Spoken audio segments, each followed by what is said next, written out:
لوكاس رومان أرجنتيني جديد في برشلونة.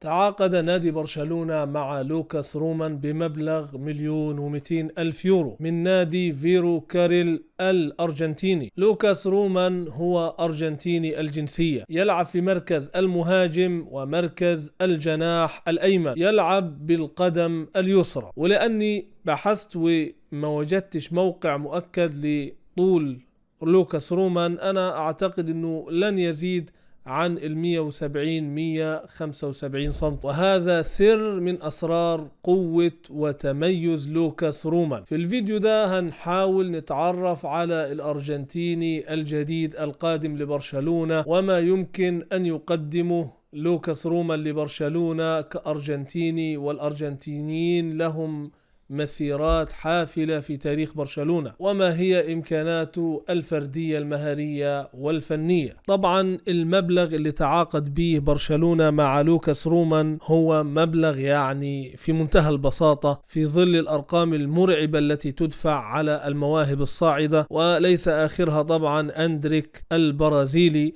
الذي دفع فيه الريال قرابة 70 مليون يورو، وهو ما زال في عمر 16 عاما. لوكاس رومان قادم للبرسا علشان طبعا يلعب في برشلونة بي. طبعا هذا الأمر كبداية وتجربة لمزيد من التأقلم والنضج والتعود على الأجواء الأوروبية والأسبانية الكتالونية. ففي كل الأحوال التعاقد مفيد ونافع، حتى وإن لا قدر الله لم ينجح ولم يتطور ولم يغير شيء ولم يصنع الفارق مع برشلونة. 1,200,000 أو 1,000,000 ده كلام فاضي بالبلد يعني. سريعا نأتي للكلام عن إمكانات لوكاس رومان. لوكاس يلعب بالقدم اليسرى، ولديه نقطة قوة تضاف لقدمه اليسرى وهي قصر القامة، فهو يملك توليفة خاصة وخطيرة ونادرة إذا اجتمعت في لاعب فيجب الانتباه له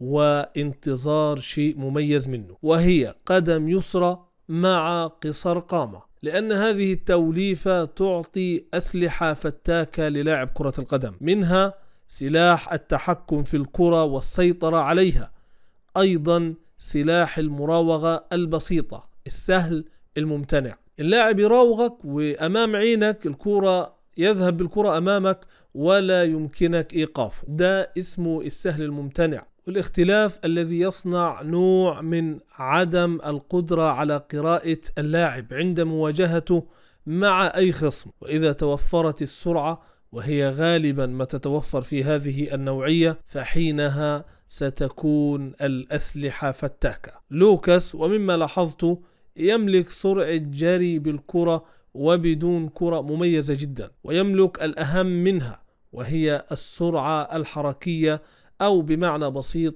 سرعة حركة الجسد، وهو يملك هذه الصفة بشكل جبار، بخلاف قدرته على المراوغة والتمرير بشكل ذكي، وذكاؤه في التحركات أيضا ملاحظ جدا، ومساهماته الدفاعية أيضا، وقراءته للعب، وحسن اختياره للتوقيت سواء في افتكاك الكرة من أرجل الخصوم أو المراوغة والمرور منهم. وبرغم ضآلة حجمه الجسدي إلا أنه قوي عضليا وبدنيا، وهذا يدل على احترافية عقلية أو عقلية احترافية اجتهادية وعمل متواصل منه لمزيد من التطور. أيضا هو مسدد كرات رائع من مسافات بعيدة وقريبة، أراها من وجهة نظري صفقة رائعة مما رأيت في لوكاس رومان من لمحات فنية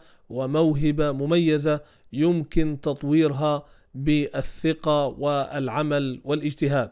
وبخصوص مركز اللاعب فهو مميز في خط الهجوم سواء كجناح أيمن أو حتى كمهاجم وهمي عصري حريف. ولكن ملاحظتي الهامة جدا وهي إمكانية اكتشاف لوكاس في مركز وسط الملعب المهاجم أو حتى صانع اللعب، فقد رأيت فيه لاعب وسط هجومي عملاق يشابه في ستايل برناردو سيلفا الذي كان دائما ما يحلم به برشلونة ويحلم بالتعاقد معه، وأمنيتي أن يتم تجربته في هذا المركز.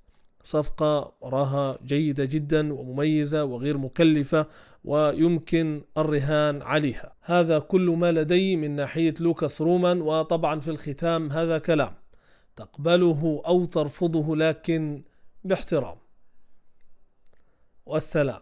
لا تنسى مشاركة الفيديو مع الأصدقاء ودعم الفيديو بالإعجاب حتى يصل الفيديو أكبر قدر من الجماهير، وأيضا لا تنسى الاشتراك في القناة. شكرا والسلام عليكم ورحمة الله.